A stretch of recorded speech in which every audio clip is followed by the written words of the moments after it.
Let's talk POV.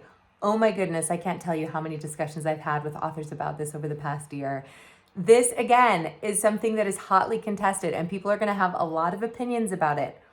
Let's just pull back, zoom out, and agree between all of us here that we can make our own decision on this and we can decide what is best for us. I'm going to tell you a little bit about my journey, and then you can kind of see where you're at and decide what you'd like to do.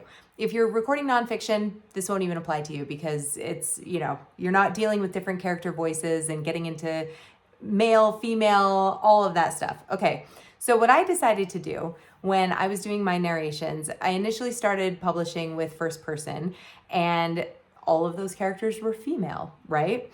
But in the years since I started publishing, dual narrated books have become very, very popular. And so when I first started a hockey romance series that I was going to do, dual POV, I decided to do it in third person because then I could narrate it as a female narrator and it wouldn't sound weird, because in my head, everyone was talking about how they needed to have a male and female narrator, and I just really didn't want to have to pay another narrator if I could narrate it. I didn't want to have to, collaborate with somebody else. It just seemed like more of a headache. I often produce my audiobooks very quickly, and I like to be on that fast timeline.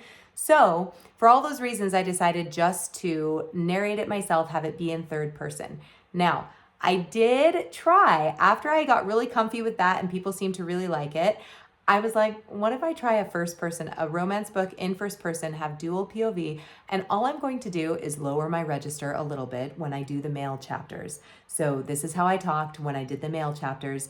This is how I talked when I did the female chapters. I just switched between the two and it was totally fine. Guess what? I've had zero complaints. There was one person on my YouTube channel, and by the way, this series is like by far my best-selling series. It's in the top 4,000 to 6,000 on Amazon at all times. So there have been a lot of listeners. It's also really popular on my YouTube channel. So I'm not just talking a really small sample size. I'm talking a lot of people have purchased this book on Audible, on Chirp, on Spotify, and on my YouTube channel. And I had one person out of all of those reviews and everything, one person said, I wish you would have hired a male narrator for the male chapters. That was it. Now, maybe other people had that thought, but they obviously didn't care enough to complain about it or leave a bad review, and they still listened to the whole series. I've got 3 or 4 books in that series, and they're doing really well in audio. So I tell you that because you can really do whatever you want.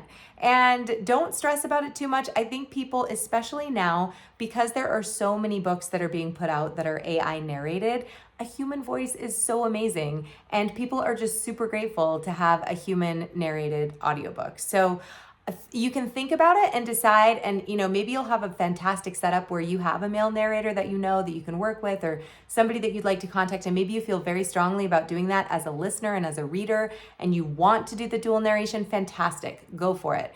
Those were all the reasons why I did not, and it has worked out just great for me. So make your choice. You can think about it. Do third person if you feel weird about that, but it's doable. I've done it all the different formats, and nobody has complained. People love it. And I think when people get used to your brand and your voice reading your stories, they actually really appreciate staying in your voice and in your head. And the thing that I love about narrating it just as me, and a lot of readers have commented on this on the positive side, is that they love that in single narration, all the voices are consistent. When you do dual narration, you've actually got, if you've got your main female character, there's 2 different voices for her because the male does her one way and the female does her one way, and that kicks a lot of listeners out of the story. So some people love it, some people don't love it. Your job is not to please everybody. For me, it has always come down to what makes the most sense for my business, what makes the most sense for me as a narrator and as a writer. And that's what I'm going to offer, right? And of course, I listen to what my readers want and what is exciting to people. But for me, the logistics of it take precedence.